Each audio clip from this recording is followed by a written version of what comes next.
Nice. Warzone Gamer, TV. Oh, shit. Almost dropped the phone.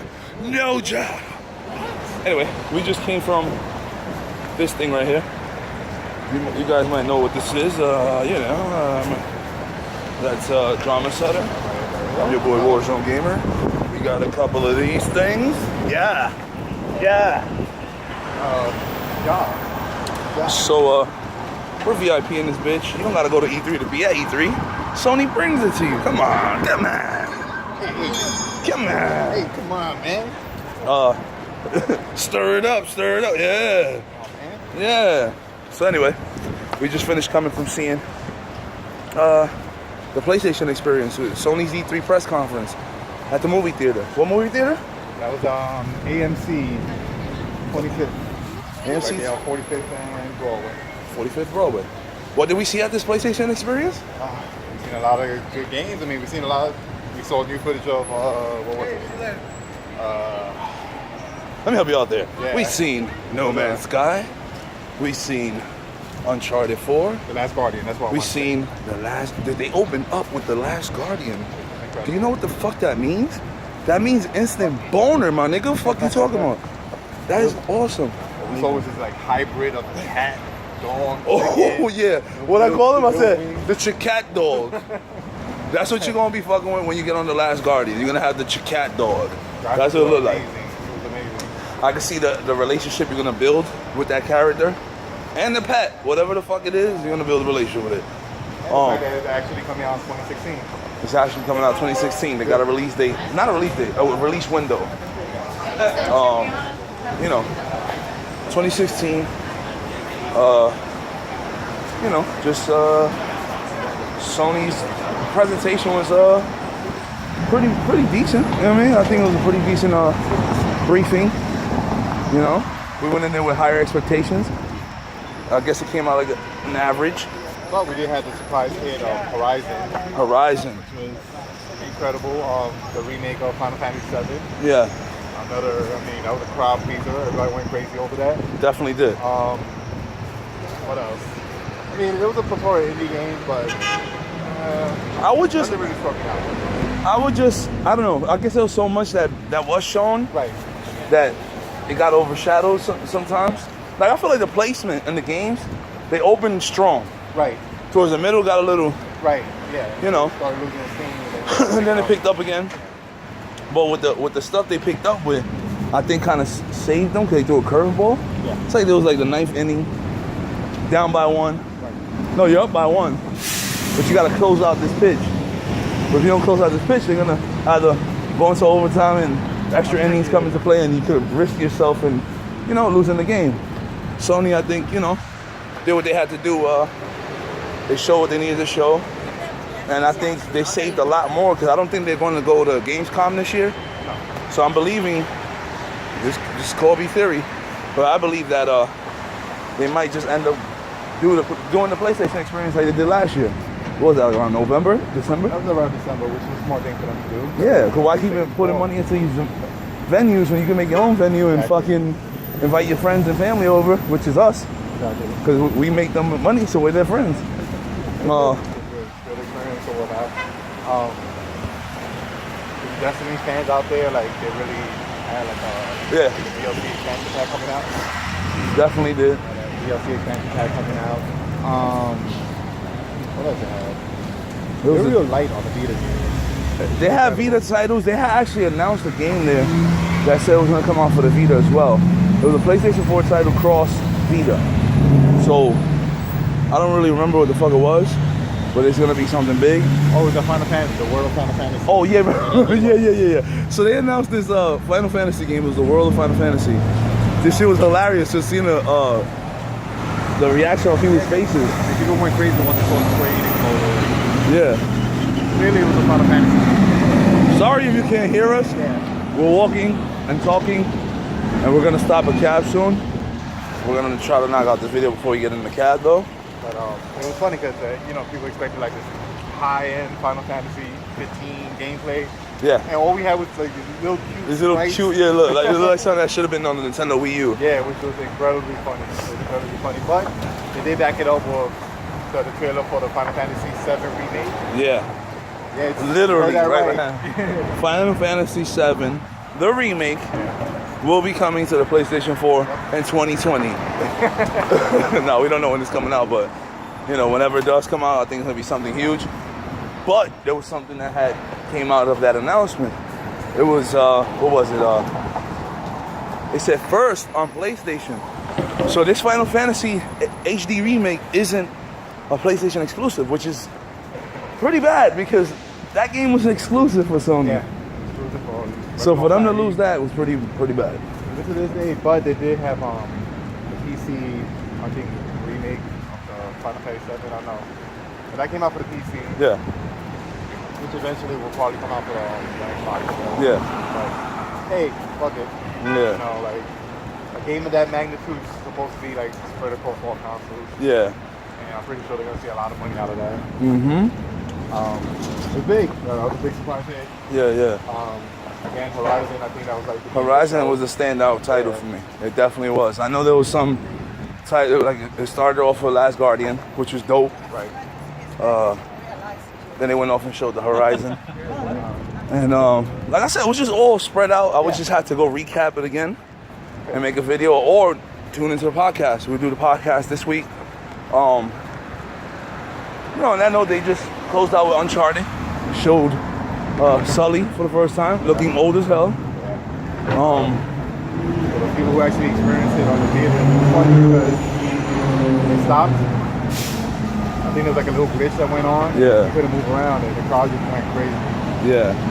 Once maybe Drake saw them moving around. Yeah. But it was definitely dope. You know, they closed it out with that.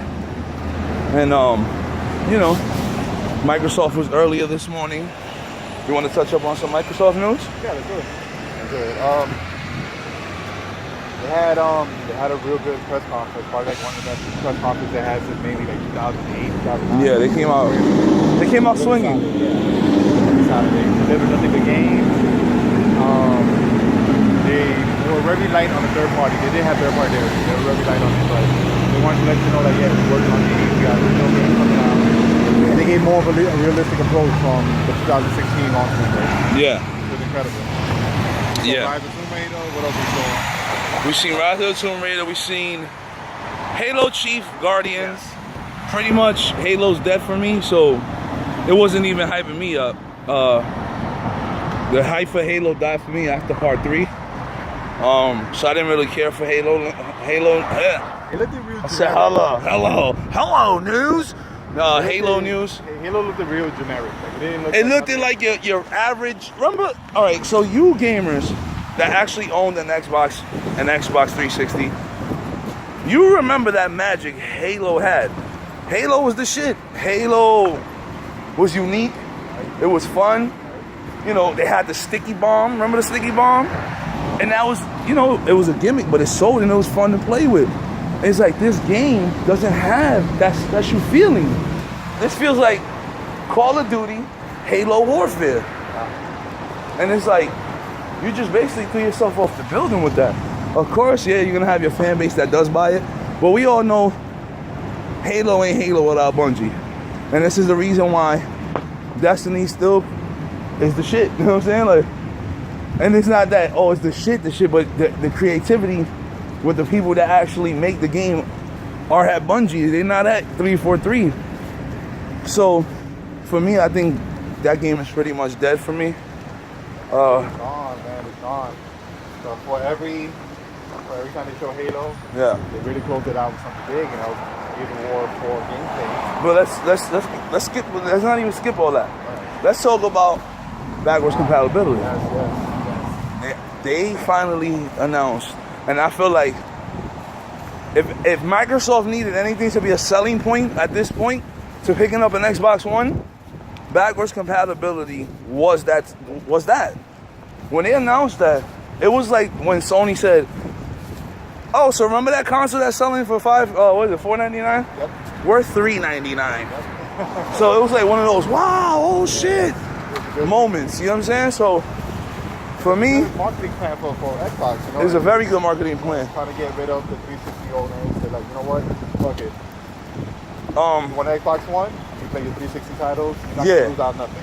Yeah, which is smart in the sense where they're kind of fucking telling Sony, fuck you, and fuck your PlayStation Now, and fuck your PlayStation remakes.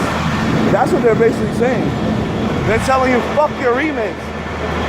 That's all they're saying. Because they know it costs more money making a remake than actually saying, you know what, let's stop being lazy pieces of shit and let's make this console backwards compatible. Which I felt like Sony should have answered with PlayStation Now. Which what is it? It's a subscription? Yeah. It's still confusing. It's not worth it. I mean, At all. You know, you're paying $50 for like what, 3 months Yeah. of old games, and it's just like, you think about that. For the price of 3 months, you might as well just buy yourself a PlayStation 3. Yeah, and buy your old shit. It doesn't make no sense. But no, we over this FDR. I know this video's like all over the place. We're gonna cut this off soon. But I'm mad that we're raw and uncut. Well, we didn't even announce how Call of Duty is actually a PlayStation exclusive now. Time exclusive as far as DLC. So remember how Microsoft had that mind share and that market that, oh, you want to play Call of Duty here because you're going to get the DLC first? Well, not no more. It's coming to PlayStation. Is it big? I mean, if you're still a Call of Duty guy. Do I give a fuck about it? I never really bought all the DLCs. But I think, honestly, now that I really do look at it, they got I guess the right developer to do it with. You know what I'm saying? Because Treyarch is good. Yeah. I mean, they only made, for me, with the exception of Modern Warfare 2, Yeah. Treyarch made the most memorable Call of Duty games out there, period. Yeah. So, I mean, this one, even the trailer looks pretty good. Pretty damn good. Yeah. Those features that they have and everything. 4-player co-op. Yeah. So you can play the game. And you can make your opponent vomit. That was like, Yeah. point. That was fucking sick. That was funny as fuck. It looks like the people that made Titanfall, the people who left Infinity Ward, it looked like this is the pitch that they were trying to do.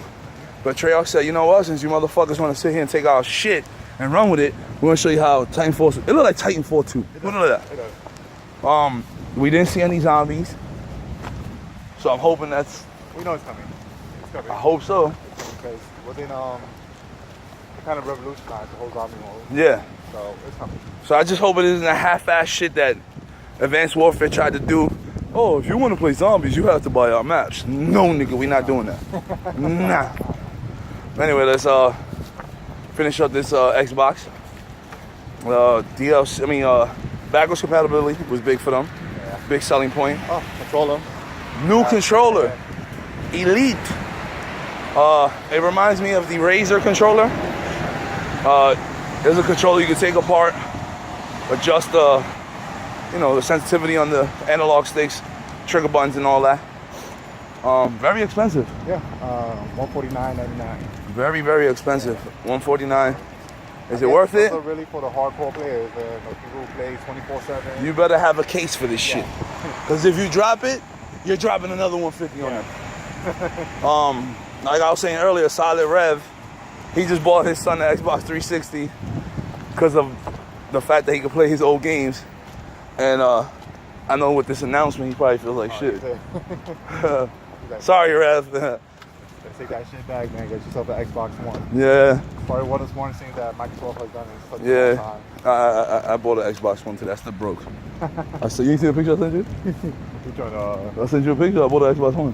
What, today? Yeah. You didn't see the picture? Yeah. I went off like downloaded. Yeah. I went off like an idiot. Got hyped and bought an Xbox One. And the reason for that is Left 4 Dead.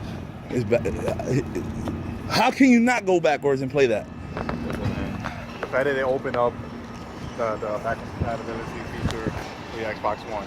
It's dope. They do have good games actually coming out. Yeah. Gears of War Remastered Part 1 looks incredibly good. It's coming out August 25th. Oh, yeah. How we forget about that? Yeah. Gears of War Remastered. The best Gears out of all three. The first one is being remastered online, 1080p, 60 frames per second. That's huge. I might sound like the only fanboy, but I love fucking Gears of War. Fuck you. Plus, They also released a compilation disc of rare best games out Yeah. there, spanning 30 years, I think it was. Yeah. You know what I mean? From 1985 all the way to 2015. Yeah. I believe that every year is different games. Yeah. Crazy, man. Like, Yeah. you play your Nintendo classics, the 64 classics, and your Xbox 360 classics. Yeah, All yeah. one disc for $30. That's not a bad price. They definitely did what they had to do. Honestly, the indie games for me, There's a they're new more thing. impressive. There's a new thing. Yeah, Yeah. they're more impressive than what I saw at Sony's press conference. I think that's what wowed me. Yeah. Yeah. I think, like I said, you know, it's mind share because a lot of those games that did show, they are coming out multi-platform, but the way they market it, they make you feel like it's not coming out on the Right, PlayStation console. right. So good job, kudos to Microsoft. You know, I think all around, I think it was a solid E3. Yeah. Nintendo's is tomorrow morning. What time? You know? Got Nintendo tomorrow at 12 p.m. in the afternoon. Eastern? And, yeah. Okay. And then we got the EA Square 3 and it's around 3 or 4 o'clock in the afternoon as well. Nice. They do have some big games coming out too. So Yeah, they have to now. They gotta have something big. Cause all the shit they showed today at the PlayStation conference. That means they probably gonna show some gameplay of Final Fantasy VII remastered. And also Kingdom Hearts 3. And big huge rumors about Chrono Trigger actually making Console debut. yeah. Oh. So let's see. Also, but we got to tune in tomorrow for that. I know we're gonna have a big E3 podcast recap sometime this week, hopefully. Definitely. Out with it. So far, so good. Let's see what the next few days have in store for us. Yeah. Which I have to check the Xbox.com because they're supposed to be showing a brand new interface. I guess it's a more friendly consumer interface. So there should be some news on that. Like I said, Microsoft did their thing. Sony threw some punches. I don't think there was enough to overtake what Microsoft did. But we go right here. We're going to take cap here. I don't think it was enough to take what Microsoft put on the table, which is hard to say because, like I said, I'm a PlayStation veteran. We love PlayStation, but you got to give it to. You got to give it a hand clap. You know what I mean? Every year, we always told ourselves, how can Microsoft Bounce back, yeah. And this was the year that they actually proved Phil Spencer, you're doing a wonderful job. Hopefully next year we'll be in LA, and hopefully we'll be at E3. We're headed home now. We work very early tomorrow morning. We're gonna stop this cab. We're gonna end this video. It's been real. Warzone Gamer TV. Follow us. Greatness awaits.